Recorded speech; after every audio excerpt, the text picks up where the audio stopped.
And they said, what? I said, Dad, look. When I saw it, was the first indication that anybody saw anything. I was there looking at it on my windshield as I'm driving. I'm going, holy crap. And I never seen anything until this thing.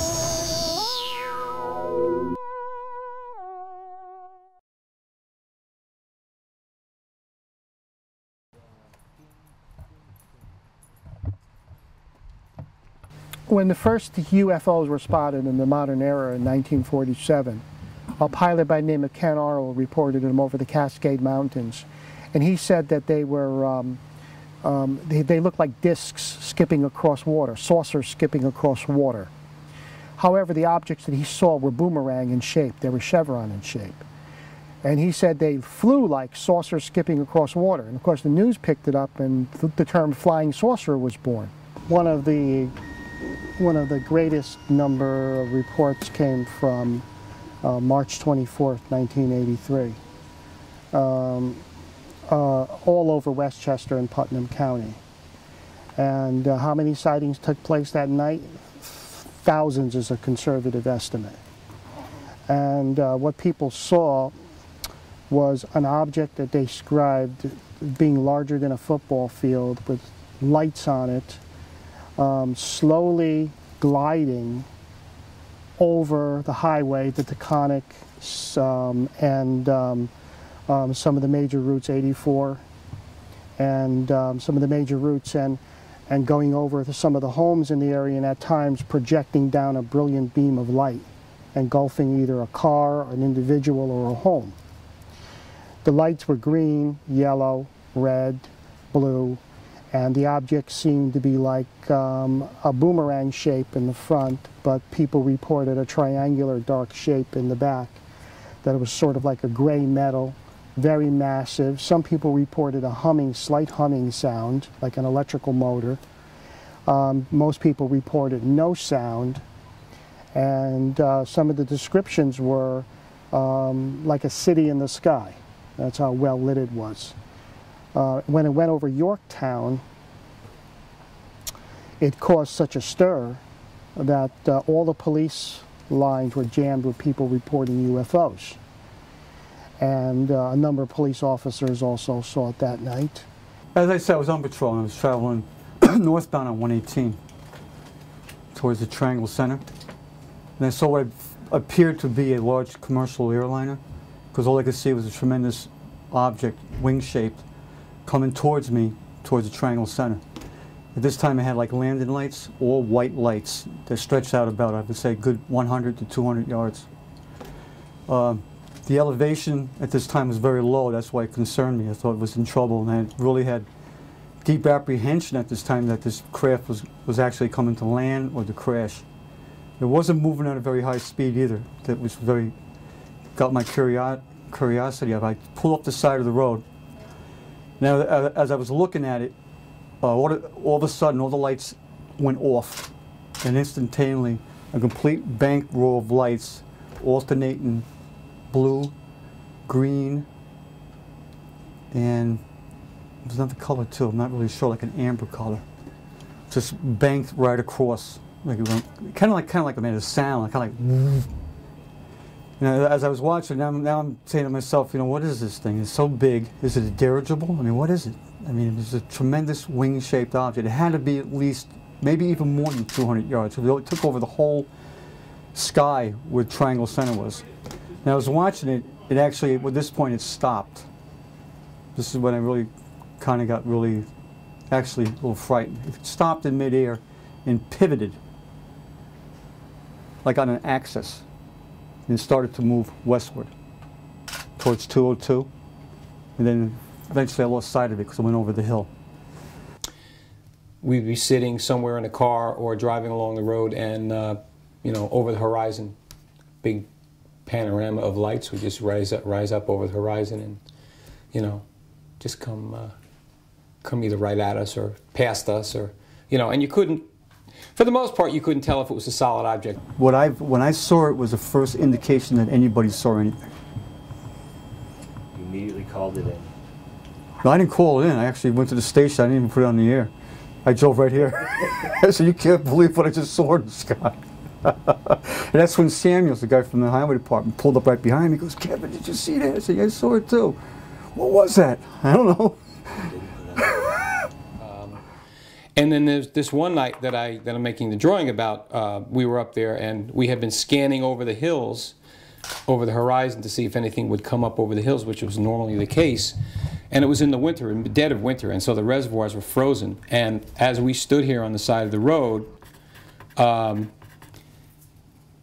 we just saw a bunch of lights light up right on the reservoir and just lifted off the reservoir ice and then just went on its way over the hills, and it was very strange. You know, so that would be, I think, one of our best sightings, although we had many sightings where we would be in the car and driving around through all these hills and the roads up there in Putnam County and Dutchess County, and just following it. And often you could follow it, follow the lights across Route 84 to heading west. Route 84 drops off, and to the northwest of it is just a big valley that goes up, if you know where that is. And, you know, they would just like go up, fly up through that valley and just disappear. Sometimes they would go east over Danbury and that area there. Okay, this was on Sunday morning, Saturday going into Sunday morning around 12:30. I was coming from a blues club in Peekskill. I was driving on the Taconic, and this was just north of 301, the Cold Spring exit. I remember passing the Cold Spring exit. A few minutes afterwards, as I'm driving on the Taconic, I'm driving, and on the top part of my windshield, I saw these lights. There was like anywhere between 10 and 15 lights, and it was a very weird thing to see on top of the Taconic, the whole series of 10 to 15 lights. And as I'm driving, I see these lights moving very slowly, and these are unlike like airplanes that I've seen flying all the time. You know, I always see planes flying overhead, you know, with the 3 lights, the 4 lights, the formation of lights, which are always planes. But these lights were bigger than the plane lights. They were 3 or 4 times the size of the plane lights. And there was a whole series of them between 12 and 15, and that is what freaked me out, because as I'm driving, I see these whole multitude of lights traveling in a circular formation, going very, very slowly. And usually when I see planes flying, I'll see 2 or 3 lights, or if there's 2 planes, there'll be like 3 lights here, 3 lights there. But these were like around 12 to 15 lights, and a couple of lights were pulsating. The lights are moving in a circular formation. It was going from west to east very slowly over the Taconic. It was floating very, very slowly. And that's what kind of freaked me out, because I never seen anything like that. Usually when the planes fly, they fly kind of fast, you know, they don't hover. This thing was hovering over the Taconic. It was like a mile in front of my car. I was there looking at it on my windshield as I'm driving. I'm going, holy crap, holy crap, holy crap, what is that? That's not a plane, you know. And the whole thing lasted maybe around 12 to 15 seconds. When I observed it flying coming over the triangle center, I don't think ultralights could keep a solid formation, stop, and pivot on an axis. Do a 180-degree turn and continue flight in another direction. I have seen the ultralights fly, and they do break formation. You see them break up and regroup. This thing never broke formation.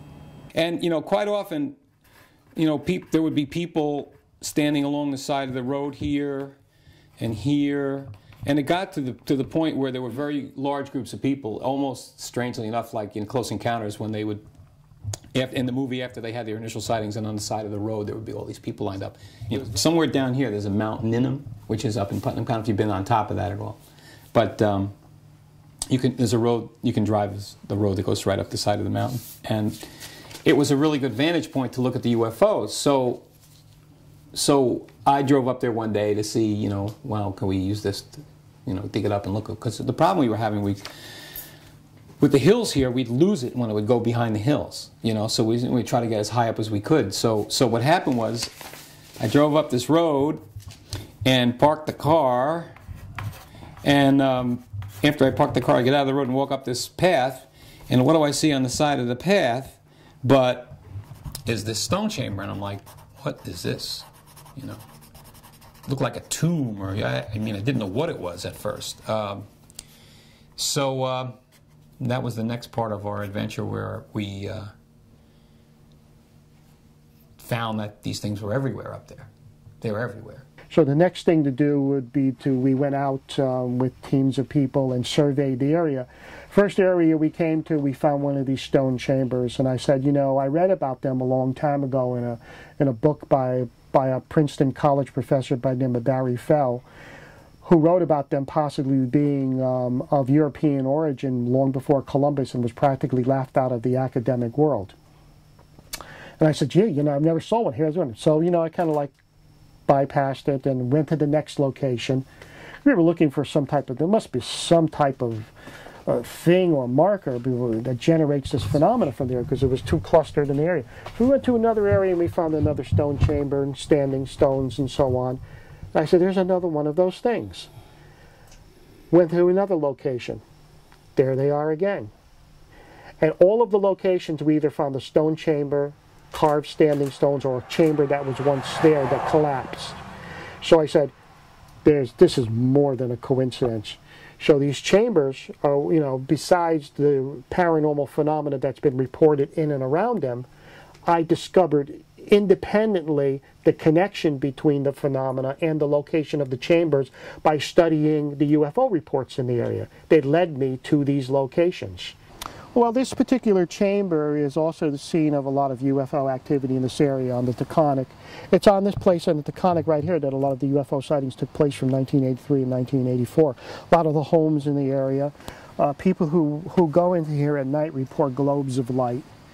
People who have camped out in here, especially one particular case, 3 individuals camping on the other side of the hill over there, the overlook of the valley, actually saw an object come down, and a ship came down in this particular area, and they went to investigate, and they saw entities, beings under the ship under a beam of light.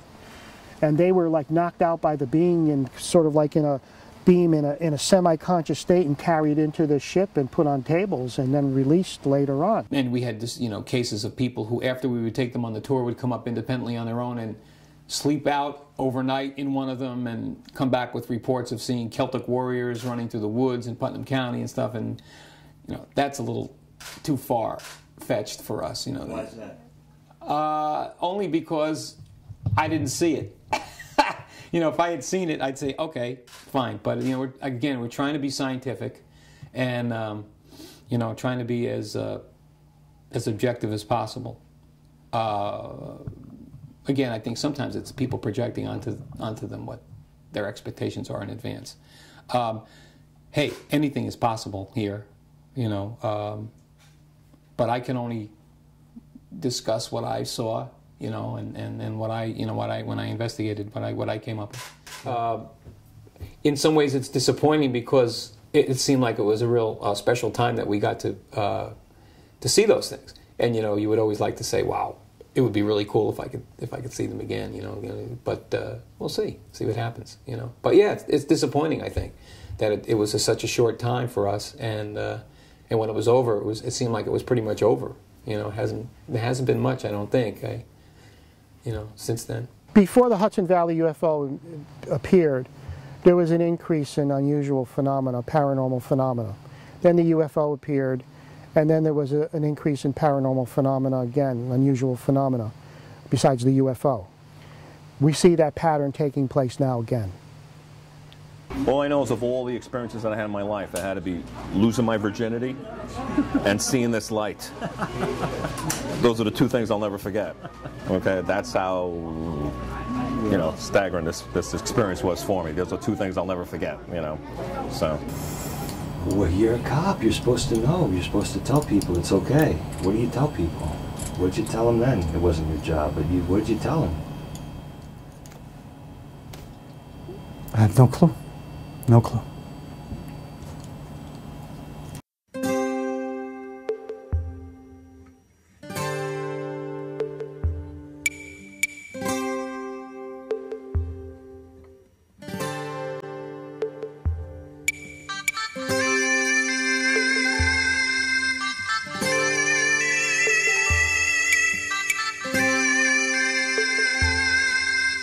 Mm-hmm.